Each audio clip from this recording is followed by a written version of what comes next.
it feels like every week I'm learning something new about the idiot in chief. Look, I'm not gonna seriously sit here and I don't want this to be like a news thing, but like obviously it's a weekly vlog and it's kind of like supposed to be my way of trying my best to sort of document what's going on through my week. But my week is not really that. My week isn't really like that entertain. Not that special. I go to work. I go back to the house. Me and my girlfriend, we still together.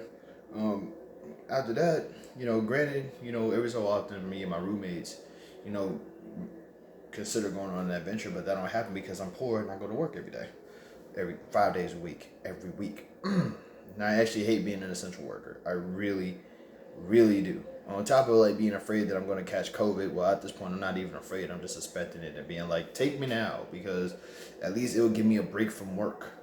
Um, but other than that, though, yeah, bro, I gotta get to the news real quick. Okay, first off, like I don't know if y'all noticed or not, but I was making a huge deal about the whole $2 trillion that was like being that was probably laundered through Deutsche Bank. Turns out like 2 billion of that was sent to Trump. So like,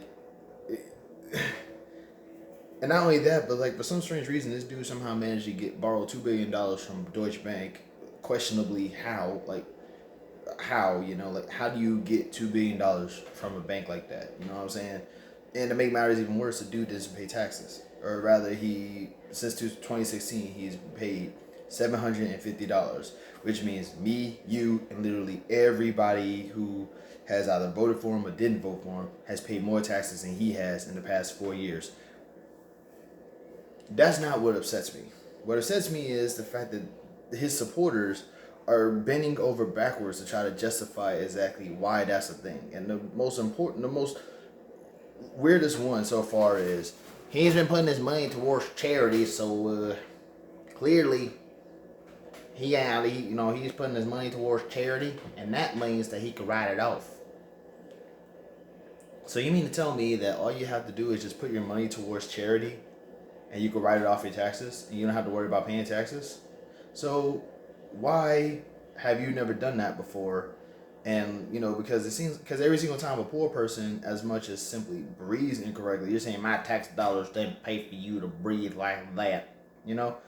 And meanwhile, it's like the same people who are screaming about their tax dollars are the same ones who are defending it. I never thought I would be in a universe where there are people who will scream about their tax dollars to anybody that will listen, and then go out of their way to support a guy who doesn't even pay taxes for 4 years. It's almost like, man, it's mind boggling. It's kind of like that moment where I was going to school and like it was kind of like that time when I was going to school and all the girls was like into like the skinny guys, right? So it's like I was trying my best to be skinny, and it's like now girls are really into like the big guys, like the 200, like the 250 pounders.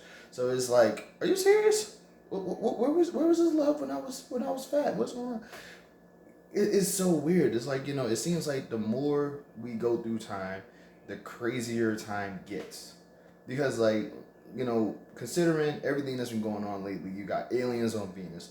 You got the murder hornet still. Brain eating amoeba has somehow managed to make its way from Florida to Texas. We have, like you got storms coming. You know what I'm saying? Global warming is making everything else even weirder. The president don't pay taxes. The country managed to successfully launder $2 trillion through the banks. It's like, it seems like it's like I need there to be some good news, man. I need there to be like something good has to happen. And you know what? I'm gonna go ahead and flex this a little quick. Here's some good news, or rather, good news for me. I feel like an adult because I managed to do both my census and register to vote. So that happened, and it actually feels really weird to do that too because I was always under the expectation that it was expensive or it was complicated, but it really wasn't. You just give them your address, your phone number, and they just mail you the thing. So it's like I'm gonna be voting. And the big thing about the census was I was always sort of like against the census until I realized that at some point that census is going to be put on a website like Ancestry.com or something. And chances are, if I get like a great grandniece or a great grandnephew or whatever, you know, like at least they'll have an idea of who I was and where I came from and things like that. Because, and now I'm kind of kicking myself because I didn't do that when I was in any other state. I was living in California for a year, didn't do it. I was living in Texas, didn't do it. It was just, so yeah, that's it though. Love and peace. Y'all have a good one. That's the weekly vlog. I'm gonna try my best to do a little bit better. Also, I still am working on a 100 facts video. I just need better equipment because right now I'm just using the pad. All right, that's it. Bye bye.